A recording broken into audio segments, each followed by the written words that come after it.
On vous propose aujourd'hui une compréhension de l'oral pour le niveau, pour le projet 1 de la deuxième AS.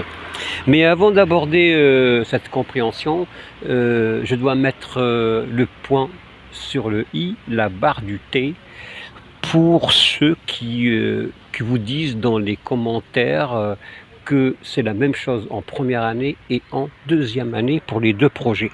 Non, il n'en est pas question d'accepter ça parce que c'est du faux.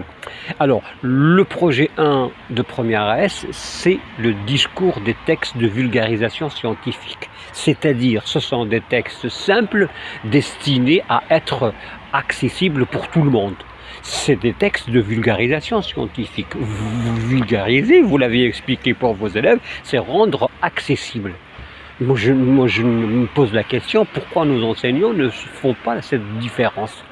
Alors que le discours objectivé, c'est un discours plus complexe, c'est un discours parfois même de spécialisé.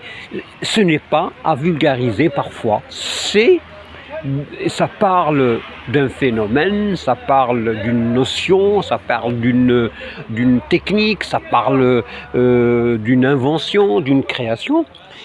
Et l'objectivité est là, le discours objectivé est là. Et c'est la différence entre les deux supports que vous allez aborder, que ce soit en première AS ou bien en deuxième AS. Donc voilà la différence entre les deux. Ne prenez pas en compte tous ceux qui disent que c'est la même chose. Non, ce n'est pas la même chose. C'est vrai, on aborde les procédés dans les deux cas, mais on insiste beaucoup plus dans le deuxième AS sur l'objectivité. Revenons à nos moutons maintenant. Donc alors nous sommes dans la compréhension, l'activité c'est la compréhension orale, c'est le projet 1 et notre objet d'étude c'est le discours objectivé. Donc le mot objectivé est le mot important dans ce que nous allons travailler par la suite. Alors le choix s'est fait sur une vidéo qui a été déjà mise en ligne par Madame Taleb et que nous avons retravaillé, que nous avons mis un peu d'ordre. Bon, enfin, ce que nous avons fait, c'est plutôt simplifier et rendre accessible l'activité en visant, en ciblant les objectifs d'apprentissage. Alors, dans cette activité, on a deux objectifs. Bon, alors le premier objectif, c'est celui de la compréhension orale, c'est écouter pour comprendre, pour construire du sens, c'est un objectif général. Nous avons par la suite deux objectifs, c'est repérer les indices et les outils d'un support oral dans le cas de l'informatif, dans le discours objectivé. L'élève doit reconnaître aussi les éléments constitutifs d'un discours objectivé. Voilà, nous avons remis tout ça dans notre activité. Vous allez le retrouver. C'est comme l'activité de la première AS, mais elle est différente par la façon de procéder. Donc nous sommes dans le discours objectivé, c'est toujours de l'informatif, c'est toujours de l'explicatif, mais qui a le caractère un peu plus, disons, plus difficile, non pas difficile, mais pas accessible comme le discours de texte de vulgarisation scientifique. Voilà pour l'entête. Vous faites visionner la vidéo par vos élèves, je ne sais pas la façon d'en faire tout ça.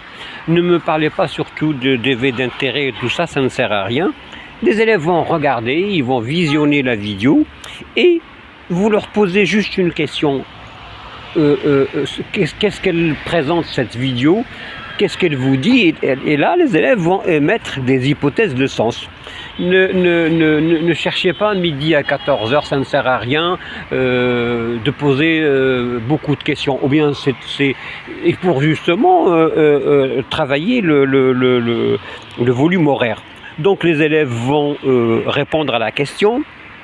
Bien sûr, il s'agit de l'AVAR, et l'AVAR, c'est une abréviation anglaise qui veut dire en français l'assistance vidéo dans l'arbitrage. Donc, ces hypothèses de sens vont être vérifiées par la suite et vont être vérifiées au moment 2. Le moment 2, c'est le moment de la vérification des hypothèses de sens émises par les élèves. Ils vont vérifier avec le fameux tableau. Bon, vous voyez que j'ai enlevé le pourquoi. On s'est mis d'accord avec... je me suis mis d'accord avec Mélodie parce qu'elle le veut aussi. C'est reporté vers le moment 4 qui est la récapitulation. Donc vous n'avez que le qui, à qui, de quoi et le comment. Il suffit que les élèves répondent brièvement à ce tableau. Ce tableau, vous le donnez en fiche apprenant. Ça va vous faciliter la tâche dans la compréhension de l'oral. Ça sera pour vous un moyen de faire parler tous les élèves en répétition ou bien en reformulation. C'est très bien, ça sera vraiment une séance d'oral. Ce tableau-là, c'est le tableau d'énonciation, il est très simple, il est très facile. J'insiste toujours sur le fait de ne pas trop bavarder en classe. Vous donnez le temps de parler à l'élève, de dire et de s'exprimer, parce que c'est sa séance. Il doit apprendre à s'exprimer en français. Vous corrigez aussi tout ce qui relève du domaine de l'oral. Voilà ce que c'est une séance d'oral. C'est vrai que nos enseignants se sont habitués à parler sans cesse et ne laissent pas et bloquent surtout les élèves dans la parole. Alors, s'il vous plaît, ne parlez pas trop, laissez vos élèves parler.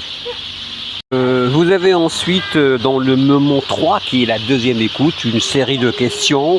Vous allez remarquer qu'il n'y a que des questions qui relèvent des objectifs d'apprentissage parce que ces mêmes objectifs vont amener l'élève à comprendre le support oral. Ils vont savoir c'est quoi l'AVAR, et déjà c'est un sujet motivant, c'est pourquoi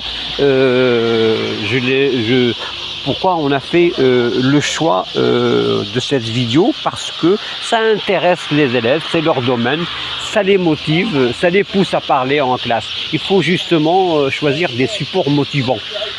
Parce que si vous choisissez un support qui ne fait pas partie de leur domaine, vous n'allez pas les écouter, vous n'allez pas entendre leur voix. Donc le choix vous voyez là, il y a pas mal de questions qui tournent autour des objectifs d'apprentissage, très simples et très faciles pour tout le monde.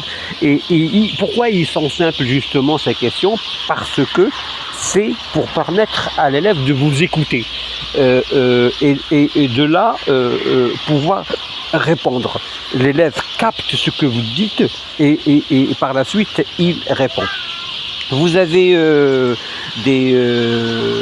un tableau aussi, vous avez l'objectivité par la présence de l'auteur, est-ce qu'il est là ou il n'est pas là. Vous avez le temps des verbes. Et vous avez surtout l'explication, il y a aussi des questions sur ça. Voilà pour ce qui est du moment. En fait, en principe, il y a deux activités, il n'y a pas une seule activité dans la récapitulation. C'est pour voir, l'objectif est pour voir si vos élèves ont ont compris le support. Il y a une autre activité qui ne figure pas ici, mais vous le trouverez dans l'activité à télécharger. Ça parle de l'objectivité de l'auteur. Donc voilà ce que nous vous proposons comme activité. Je remercie Madame Taleb pour son travail, pour le choix qu'elle fait et pour surtout pour son savoir-faire dans le domaine. Nous, on est là pour vous aider et non pas vous faire consommer. Non, surtout pas ça. On vous demande d'ajouter, de supprimer de ce que vous voulez faire de votre fils selon le niveau de deux élèves. Cette activité, elle vous montre comment travailler la compréhension de l'oral. Voilà, donc si vous avez des amis, des collègues, dites-leur de s'abonner.